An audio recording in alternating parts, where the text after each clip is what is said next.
সম্মানিত হাজিরিন, তাহলে এই 10 দিনের আমল সম্পর্কে আমরা বলছিলাম অধিক পরিমাণে আল্লাহ তাআলাকে স্মরণ। যখন সময় পাবো আমরা নীরবে একটু চিন্তা করি না যে আল্লাহ তাআলার অগণিত নেয়ামত, আল্লাহ তাআলার অসংখ্য নেয়ামত আপনি আমি ভোগ করতেছি। এই নিয়ামতের কথা স্মরণ করব আর আল্লাহ তাআলার জিকিরে আমরা ব্যস্ত হয়ে যাব, মুশগুল হয়ে যাব। আমরা চিন্তা করি আল্লাহ রাব্বুল আলামিন আমার প্রতিটি অঙ্গ প্রত্যঙ্গ কত সুন্দরভাবে রেখেছেন, সুস্থ রেখেছেন। হাসপাতালের বেডে গেলে দেখা যায় কারো একটি পা নাই, কারো একটি হাত নাই, কারো একটি চক্ষু নাই, কারো মাথার মধ্যে অনেকগুলো শিলি অবস্থায় শেষ হয়ে রয়েছে, মৃত্যুর সাথে পাঞ্জা লড়তেছে, বিভিন্ন অবস্থা। ওই অবস্থা থেকে তো আল্লাহ তাআলা আমাকে কি ভালো রেখেছে।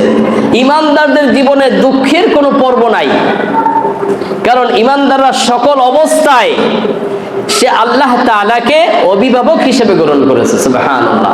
যত বড় মুসিবত আসুক, কষ্ট আসুক, আল্লাহ তাআলা কোরআনের ভাষায় বলে যালিকা বিআন্নাল্লাহা মাওলাল্লাযীনা আমানু, যালিকা বিআন্নাল্লাহা মাওলাল্লাযীনা আমানু। ইমানদাররা সকল অবস্থায় সে বলে বিআন্নাল্লাহা মাওলাল্লাযীনা আমানু, আমার একজন উত্তম অভিভাবক আছে। সুবহানাল্লাহ। আপনার ঘরটা চুরি হয়ে গেছে, ঘরটা চুরি হয়ে গেছে, তো এই চুরি হওয়ার পরে লোকজন আসছে, ভাই কি অবস্থা, খোঁজ খবর বলেন আলহামদুলিল্লাহ। কি বলতেছে? আলহামদুলিল্লাহ। ঘরের মাল সামানা, ফ্রিজ নিয়ে গেছে, টিভি নিয়ে গেছে, এসি নিয়ে গেছে, কম্পিউটার নিয়ে গেছে, টাকা পয়সা, স্বর্ণ অলংকার সব কিছু নিয়ে গেছে। এরপরে ভাই বলে আপনার কি অবস্থা, কেমন আছেন? বলতেছে আলহামদুলিল্লাহ। কি বলতেছে?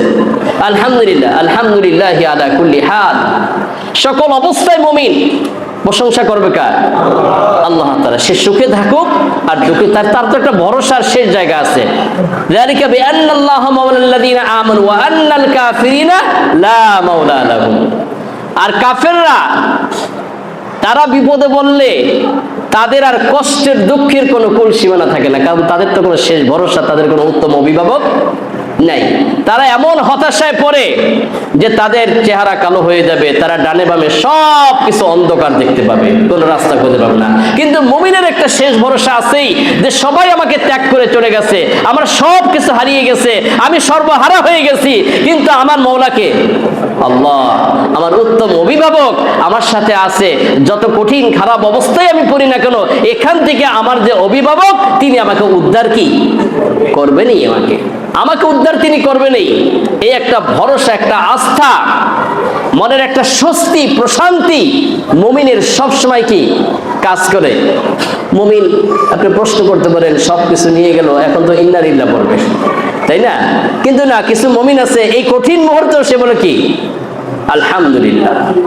সন্তান মারা গেছে, ইন্না লিল্লাহ পড়বে ঠিক আছে, কিন্তু তারপর সে বলে আলহামদুলিল্লাহ। কারণ আল্লাহর মাল আল্লাহ নিয়ে গেছে, আমি চাইলে ধরে রাখতে পারবো? আল্লাহর মাল আল্লাহ নিয়ে গেছে, এর ভিতরে আমার কোনো কল্যাণ আল্লাহ তাআলা রেখেছেন। সুতরাং এই অবস্থা সে পরে কি আলহামদুলিল্লাহ। সব কিছু চুরি করে নিয়ে গেল, উপরে দেখে কি অন্তত ফ্যানটা আছে, ফ্যানটা জ্বলতে আছে। শেষটা চোর যদি ঢুকতো তাহলে তো ফ্যানটাও থাকতো না। অনেক ঘরে চুরি হওয়ার পর দেখা যায় উপরে ছাদের রড আর নিচের ফ্লোর ছাড়া আর কিছুই থাকে না। সে তাকেই দেখলো ফ্যান আছে, যে আল্লাহ কিছুটারে তো ভালো আছে, আলহামদুলিল্লাহ। চুরি না হয়ে যদি ঘরের মধ্যে আগুন ধরে যেত, তাহলে মাল সামানও যেত, সেও যেত। মুমিন চিন্তা করে ওই বিপদ থেকে তো আল্লাহ তাআলা আমাকে বাঁচাইছে, সুতরাং এটাও আমার একটা স্বস্তির জায়গা, এটাও আমার শুকরিয়া আদায়ের একটা জায়গা। এই জন্য মুমিন পজিটিভ দিকগুলো চিন্তা করে যত কষ্টই আসুক সে অবস্থায় বলে কি আলহামদুলিল্লাহ। অ্যাক্সিডেন্ট হয়ে পা একটা ভেঙে গেছে, হাত ভেঙে গেছে, চোখ একটা নষ্ট হয়ে গেছে, কোনো রকম বেঁচে আছে, কি অবস্থা? বলে আলহামদুলিল্লাহ, আল্লাহ তো বাঁচিয়ে রাখছেন এখন পর্যন্ত। তো সুতরাং মুমিনের মনে কখনোই কি নাই, হতাশা নেই। মুমিন যত বড় কঠিন পরিস্থিতির শিকার হোক, সেই শিক্ষাই কিন্তু আসতেছে কোরবানির। এই ভূমিকা যে কথাগুলো বলতেছে সেই শিক্ষাই কিন্তু ইব্রাহিম, ইসমাইল সালাম এবং কি পৃথিবীর শুরু থেকে যে কোরবানি হয়ে আসছে সেই শিক্ষাই কিন্তু ঘুরে ফিরে আসতেছে।